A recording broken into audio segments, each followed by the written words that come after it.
And now put your minds on an image of the Buddha. The classical way to consider the Buddha is the 9 qualities of the Buddha. And that is the chant that is Itipiso Bhagava Araham Sama Sambuddho Vijakarana Sampo Sujato Lokavido Anuttaro Pariso Dhammasarati Satta Deva Manusman Buddho Bhagavati. So what does this mean? So here is a translation in the Pali of this phrase, this chant. So the Araham, this is a perfect and worthy of homage. I want you to see the Buddha in your mind and to envision these qualities about him. The second one is Sama Sambuddho. Fully, perfectly self-awakened.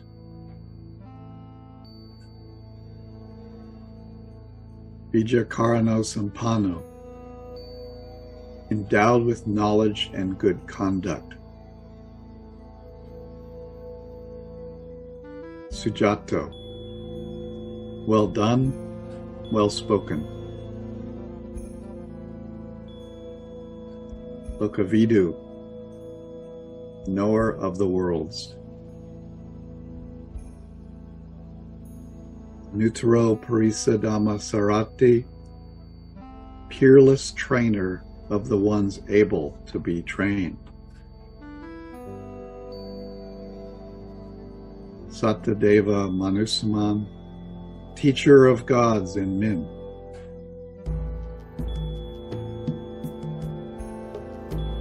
Buddho, awakened and showing the path to awakening.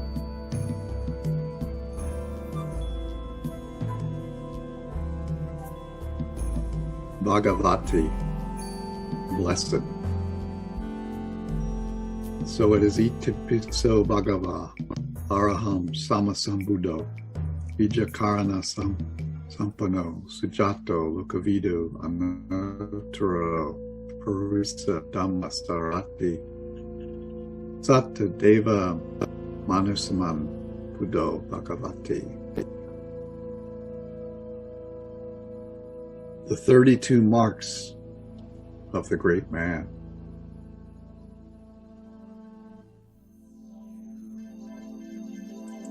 There are 32 marks of a great man. I'll tell you what the marks are and then what they actually mean and what they represent.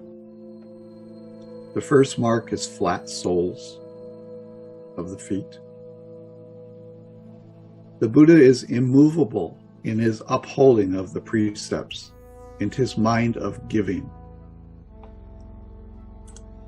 His mind is like Mount Sumeru in abiding the true word.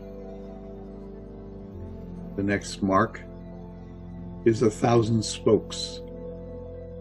The Buddha fittingly offers things to his parents, the honored ones, elders, and animals. He has long fingers, long heels. This isn't described. A square and upright body. The Buddha takes joy in non-harming and non-stealing and is pleased regarding his parents, honored ones, and teachers. His toe membrane, like that of a great royal swan.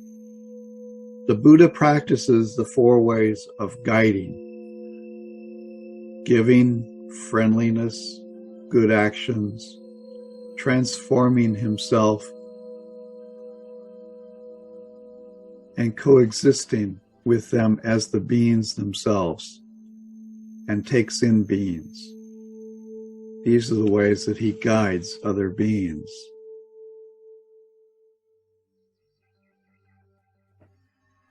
He has soft hands and feet. The Buddha, when his parents, teachers, and elders are ill, himself washes and wipes, holds and rubs their limbs. His joints and ankles' fully fleshed skin flows in one direction. The Buddha upholds the precepts and listens to the sermons and knows no end of giving. His ankles are like that of a deer king. The Buddha single-mindedly gives ear to Dharma and expounds the right teaching. His body is rounded and perfect. It's like the Negrota tree, fingers reaching the knee when hand is stretched down. The Buddha acquires no harming mind, is satisfied with his food and drink, and with giving, and attends to illness and dispenses medicine.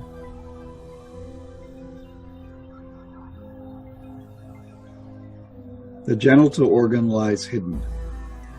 The Buddha, when he sees a person in fear, extends help to that person, and when he sees a person without any footgear, gives him clothing. He has delicately soft-skinned body hair. His hair turns to the right side. The Buddha readily befriends wise men, segregating himself from the ignorant. He takes pleasure in exchanging views and sweeps the path along which he walks. Body shines brightly in a golden color and light.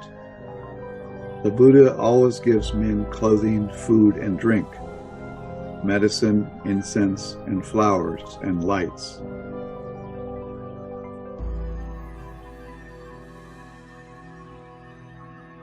He is full and right set, firm, in the 7 places of the body. The Buddha gives, does not grudge at things, hang on to whatever is rare, and easily parts with such. He makes no distinction between a field of zeal or a non-field of zeal. The recipient of dana, charity, is likened by a field. The recipient of dana, charity, is likened to a field, cultivating which one's blessings and virtues increase.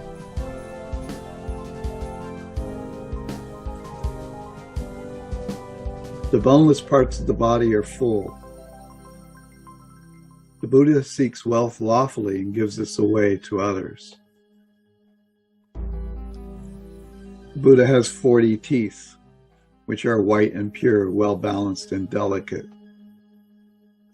The Buddha segregates himself from double tongue, two-facedness, from ill-speaking and an angry mind. He has a two-fanged face. The Buddha practices great loving kindness towards beings. He has the cheeks of a lion. The Buddha takes this vow: any may come and ask, and I shall give as they desire to have. His taste, that is the mid-upper. Taste, that is the mid-upper. The Buddha gives whatever kind of food beings desire to have. He has a large and long tongue, symbolic expression referring to his great powers or his great prowess in oratory. The Buddha exerts himself in the 10 good deeds and thereby teaches others. He has the, quote, Buddha voice. The Buddha does not speak ill of the shortcomings of others and does not slander wonderful Dhamma.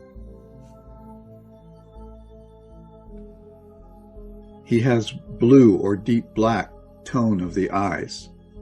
The Buddha sees all enmities and gains a pleasant, happy mind.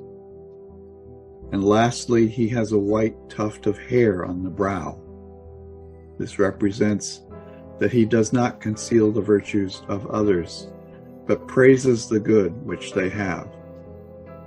These are the 32 marks of the Buddha and what they mean.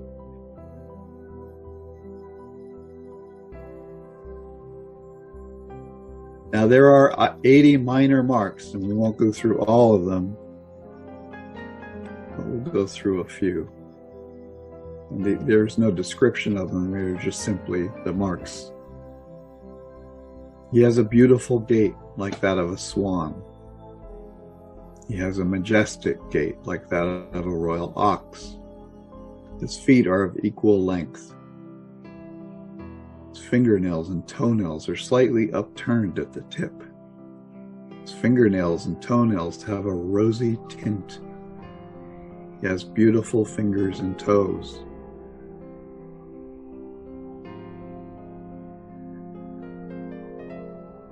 His right foot leads when walking. His knees have no protruding kneecaps. He has the demeanor of a great man.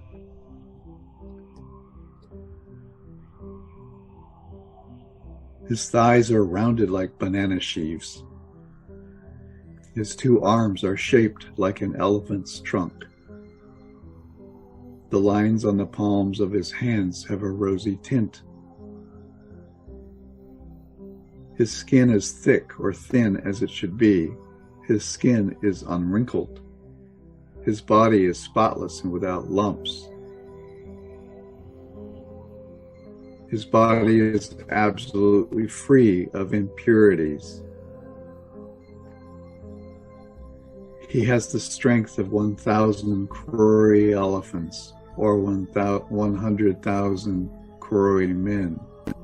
He has a protruding nose. His nose is well proportioned. His upper and lower lips are equal in size and have a rosy tint. His face is long and beautiful. His 5 sense organs are unblemished. His cheeks are radiant. The lines on his palms are deep. Lines on his palms are long. The lines on his palms are straight. The lines on his palms have a rosy tint.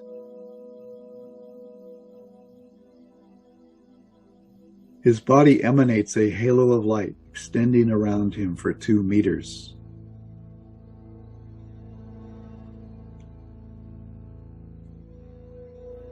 The 5 nerves of his eyes are unblemished. He has a rounded tongue.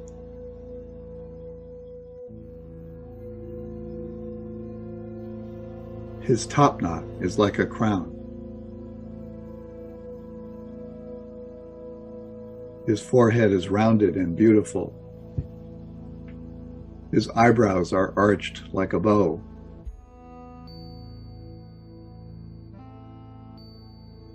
His skin is fine throughout his body. His whole body has abundant signs of good fortune. His body is always radiant. His body is always refreshed like a lotus flower.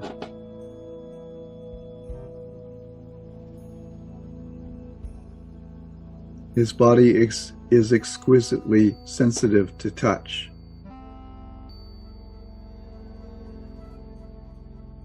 His body has the scent of sandalwood.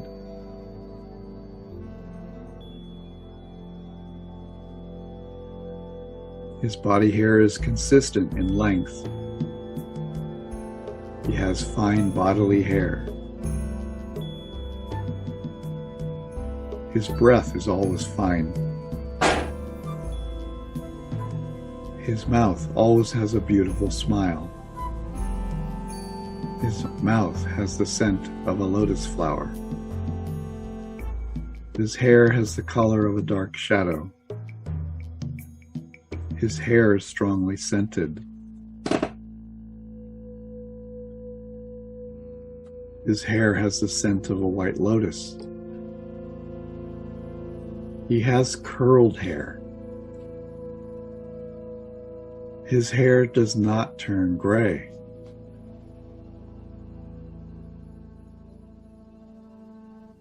He has fine hair. His hair is untangled. His hair has long curls. And the last, he has a top knot, as if crowned with a royal flower garland. And these are some of the 80 minor marks.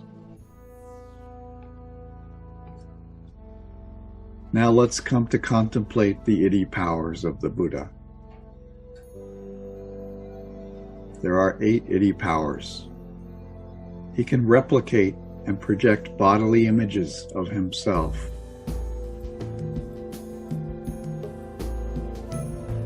He can make himself invisible. He can pass through solid objects.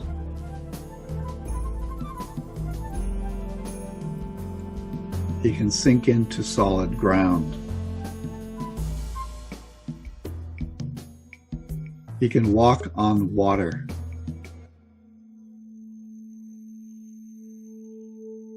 He can fly.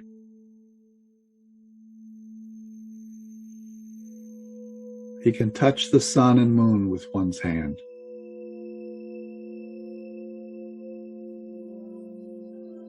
He can ascend to the world of the god Brahma in the highest heavens.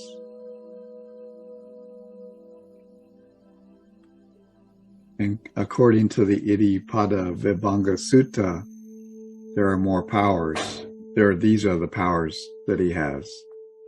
Having been one, he becomes many. Having been many, he becomes one. He appears, he vanishes.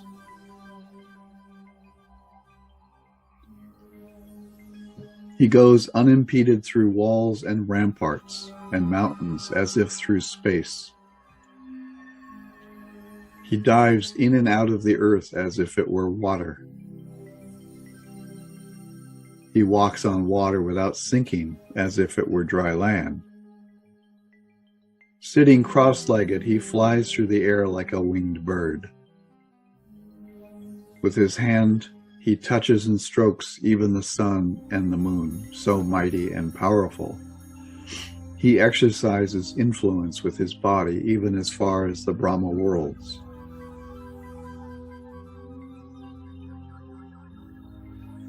In the great book of Disciples of the Buddha by Yanapanaka Thera and Helmuth Hecker, there are several additional powers described.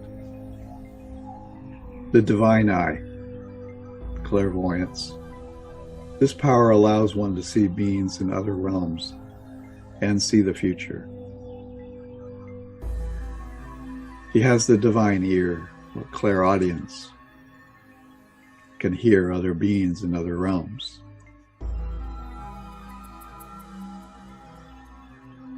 He can travel by a mind-made body, which is like astral travel. He can travel with the physical body to other realms. He has telekinesis or supernormal locomotion. He can fly. He has the power of transformation, the ability to replicate one's body. He can penetrate others' minds. He can know what they think and what they feel. He can pass through solid objects. He can dive in and out of the earth as if through water, walking on water. Touching the sun and the moon with one's fingers, he can become invisible. He can recollect his past lives. Some would call this a power, some would call it true knowledge.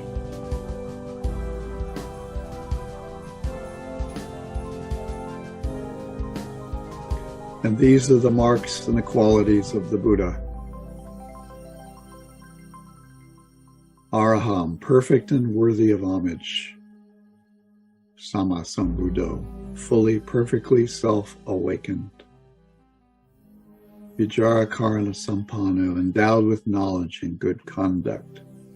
Sujato, well done, well spoken. Ukavido, knower of the world and worlds. Anuttaro Parisa Dhammasarati, peerless trainer of the ones able to be trained. Sattadeva Manusamana, teacher of gods and men. Buddho, awakened and showing the path to awakening. Bhagavati, blessed. Having faith in the Buddha leads to great merit. May all beings be happy. May all beings be full of faith for the Buddha.